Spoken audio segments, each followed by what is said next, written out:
नमस्कार मित्रांनो, iiiEMच्या मराठी चॅनलमध्ये तुमचं सगळ्यांचं स्वागत आहे. जसं की तुम्हाला माहिती आहे, आम्ही ही चॅनल आपल्या मराठी माणसाला एक्सपोर्ट इम्पोर्ट इंडस्ट्रीमध्ये आणण्यासाठी, तो पण एक एक्सपोर्ट इम्पोर्टमध्ये पुढे वाढेल त्याच्यासाठी बेसिकली मी प्रयत्न करून राहिलो आहे. म्हणूनच आम्ही सगळे व्हिडिओ आणि सगळं बनवून राहिलो आपल्या मराठी माणसाला जागृत करायला. तर तुमच्या मनात पण एक्सपोर्ट इम्पोर्टला घेऊन काही प्रश्न असतील की तुम्हाला पण काही जाणून घ्यायचं एक्सपोर्ट इम्पोर्टला घेऊन, तर आमच्या चॅनलला सबस्क्राईब करायचं नका विसरू, जी तुम्हाला खूप सगळ्या माहिती देतील एक्सपोर्ट इम्पोर्टला घेऊन. आम्ही शेवटल्या 12 वर्षापासून बेसिकली एक्सपोर्ट इम्पोर्ट इंडस्ट्रीमध्ये बेसिकली ट्रेनिंग देऊन राहिलो आहे आणि लोकांना कशानं एक्सपोर्ट करावं, काय काय सिस्टम असते त्याची आणि कशानं करावं ते आम्ही शिकवायचा प्रयत्न करतो आहे.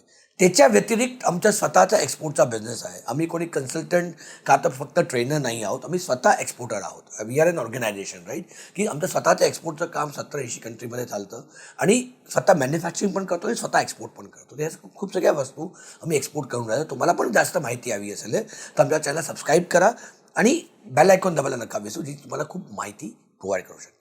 जर मी आजचा एक प्रश्न इम्पॉर्टंट घेतला तर लोकांना एक प्रश्न असतो की मला बँकेमध्ये अकाउंट ओपन करायचं, तर कुठल्या बँकेमध्ये ओपन करावं?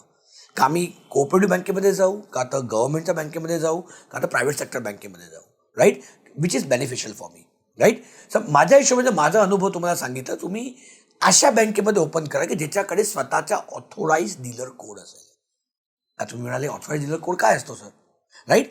RBIनी जे फॉरेन एक्सचेंजमध्ये, कारण की तुम्ही जे ट्रान्झॅक्शन करतात हे सगळे ट्रान्झॅक्शन फॉरेन एक्सचेंजमध्ये डील होतात, राईट. तर तशा वेळेस RBI रिझर्व्ह बँक ऑफ इंडियानी बेसिकली खूप सगळ्या बँकचं नॉमिनेट केले, त्यांना एक ऑथोराइज डीलर कोड दिलेला असतो, ज्याच्या कारणी तुमच्या खात्यामध्ये आलेले पैसे तुम्हाला लगेच तुमच्या खात्यात क्रेडिट होतात.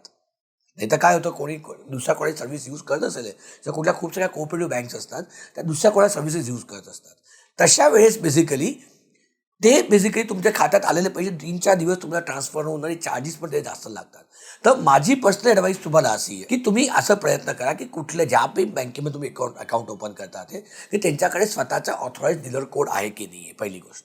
आता मी प्रायव्हेट सेक्टर का तर गव्हर्नमेंट सेक्टर बँकेची गोष्ट नाही करत आहे, कारण की ती तुमच्या चॉईसवर डिपेंड करते. मी डेफिनेटली प्रायव्हेट सेक्टर बँकेमध्ये प्रिफर करतो. दिस इज माय पर्सनल प्रेफरन्स. मी कुठल्या बँकेचं पण नाव नाही घेते, पण माझं प्रेफरन्स म्हटलं तर मी प्रायव्हेट सेक्टर बँकेमध्ये जास्त प्रेफर करतो. पण तोही म्हणाला की साहेब चार्जेस ते लोक जास्त घेतात, तर मी त्याच्यामध्ये ओपन करू, नेचरल गोष्ट आहे, राईट. पण चार्जेस ते लोक जास्त घेतात, पण इम्पॉर्टंटली तुम्हाला सर्व्हिस पण तशी मिळते. मित्रांनो, खूप महत्त्व समजायचं, कारण की इंटरनॅशनल बिझनेसमध्ये तुम्हाला तुमच्या क्लायंटला जशी सर्व्हिस लागते तशी तुम्हाला पण तुमची सर्व्हिसचं खूप महत्त्व आहे, राईट. तर प्रायव्हेट सेक्टर बँकेमध्ये कदाचित त्यांचे चार्जेस थोडेसे कम्पेअर टू गव्हर्नमेंट बँकर जास्त असतील, पण वर्षाकाठी तुम्ही जर एकदा मोजलं तर तुम्हाला बेसिकली चार्जेस एकदम त्यांचे कमीच लागतील, कारण की त्याच्यासमोर तुम्हाला ज्या सर्व्हिसेस मिळतील, राईट, त्या उत्तम असतील, राईट. तर माझ्या हिशोबाने माझं पर्सनल प्रेफरन्स असं आहे की प्रायव्हेट सेक्टर बँकेमध्ये, कारण की ते तुमच्यासाठी का त्यांना, आणि एक सर्वात मोठी प्रायव्हेट सेक्टर बँकेचा बेनिफिट काय असतो की तुम्ही ॲटलिस्ट कंप्लेंट केली तर त्याचं रिड्रेसल पण क्विकली होतं.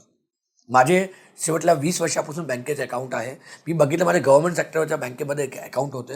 मी गव्हर्नमेंटला कोसत नाही आहे, पण जी रियालिटी आहे that we have to understand. मी बघितलं आहे की 10 वाजता टाईम रिअला असतो, ते एम्प्लॉई 10:15 वाजता येतात, डेस्कवरती येतात, मग सिस्टम ओपन करतात, देवाचं नावं घेतात, हे करतात, मीटिंग करतात आणि 10:15 साडे 10 वाजता काम चालू होतं. व्हेरी तेच 10 वाजता जर प्रायव्हेट सेक्टर बँकेमध्ये असले, 10 वाजता शार्प त्यांचं काउंटर चालू पण होऊन जातं. आणि तुम्हाला काय पण, तुमच्याकडे एक रिलेशनशिप मॅनेजर असतो जो तुम्हाला सपोर्ट देण्यासाठी असतो, तर काय पण कंप्लेंट इमिडिएटली सिनियरला तुम्ही कंप्लेंट करू शकता. आणि सर्व्हिस इंडस्ट्री, कारण की आज बँकिंग सेक्टर जे आहे पूर्ण सर्व्हिस बेस्डवरती आहे. जर तुम्ही सर्व्हिस इम्प्रूव्ह नाही केली, तर तुम्हाला चालणार नाही. म्हणून ते प्रायव्हेट सेक्टर बँक कदाचित थोडे महाग असतील, तरी पण ते ॲडवायझेबल आहे, कारण की तुम्हाला क्विक सर्व्हिस मिळते जो तुमचा वेळ वाचवते, आणि वेळ वाचला तर तुम्ही दुसऱ्या जागेला तुम्ही प्रॉपरली युटिलाइज करू शकता, राईट. तर माझं पर्सनल प्रेफरन्स आहे की पहिली गोष्ट जसं मी तुम्हाला सांगितली की ज्या पण बँकेमध्ये तुम्ही अकाउंट ओपन करतात तर ती ऑथोराइज डीलर कोड त्याच्याकडे स्वतःचा आहे की नाही, AD कोड, ते विचारून घ्या. That is going to be helpful to you. Second part जसं मी म्हटलं की प्रिफर करा की तुम्हाला कुठली बँक तुम्हाला चांगली सर्व्हिस द्यायला रेडी आहे, राईट, जी तुम्हाला तुमच्या एक्सपोर्ट आणि तुमचा तो वेळ जो आहे बँकेमध्ये, कारण की तुम्हाला एक्सपोर्ट इम्पोर्ट कुठलं पण ट्रान्झॅक्शन कराल, मेजॉरिटी सगळे मॅक्सिमम ट्रान्झॅक्शन तुमचे जे होतात ते बेसिकली बँके थ्रू होतात, आणि बँकेमध्ये तुमचा मॅक्सिमम वेळ गेला तर काम कसं न कराल मित्रांनो, राईट. म्हणून खूप जरुरी आहे की बँक प्रॉपरली चूज करणं, त्याच्याबरोबर काम करणं. राईट. आय एम शुअर मी तुमच्या मनातला एक बँकेचा प्रश्न जो होता तो सॉल्व्ह करायचा प्रयत्न केला आहे. असेच आम्ही वेगळ्या वेगळ्या टॉपिकवरती वेगळ्या वेगळ्या बॉडीजवरती आम्ही टॉपिक म्हणून व्हिडिओ बनवलेले आहेत. तर माझी तुम्हाला सगळ्यांना रिक्वेस्ट आहे की एकदा आमच्या चॅनल सबस्क्राईब करून ते सगळे व्हिडिओज पहा. आमच्या चॅनलमध्ये सगळे दिलेले आहेत ते तुम्ही पहा. तुम्हाला अजून बँकेला विषय का RBI विषयी जास्त माहिती हवी असेल तर आमची मोबाईलची ॲप्लिकेशन पण अवेलेबल आहे. प्ले स्टोअरमध्ये जाऊन iiiEM सर्च करा. तर मोबाईल ॲप्लिकेशनमध्ये तुम्ही जाल तर तुम्हाला कम्प्लिटली दिसेल तुम्हाला की आमची मोबाईल ॲप्लिकेशन डाउनलोड करून की त्याच्यामध्ये बेसिकली तुम्हाला सगळ्या बँकेविषयी सगळ्या वेगळ्या वेगळ्या बॉडीविषयी तुम्हाला सगळ्या माहिती त्यामध्ये प्रयत्नशील राहू आणि अवेलेबल राहतील. राईट. तर एकदा तुम्ही त्या सगळं बघून घ्या. तुम्हाला हेल्पफुल राहील तसं आम्ही प्रयत्न करून राहिलो. राईट. जर तुम्हाला माझा व्हिडिओ आवडला असेल तर रिक्वेस्ट आहे तुम्हाला की तुमच्या मित्रांबरोबर शेअर करा. आमच्या चॅनलला सबस्क्राईब करायचं नका विसरू आणि बेल आयकॉन दबायला नका विसरू, ज्याच्याने तुम्हाला रेग्युलर बेसवरती सगळे नवीन नवीन अपडेट्स मिळत राहतील. तर या आपण सगळे मिळून भारतातला एक्सपोर्ट वाढवू आणि भारतातले ते सोनेरी दिवस होते ते भारतात परत आणायचा प्रयत्न करू. जय हिंद, जय महाराष्ट्र.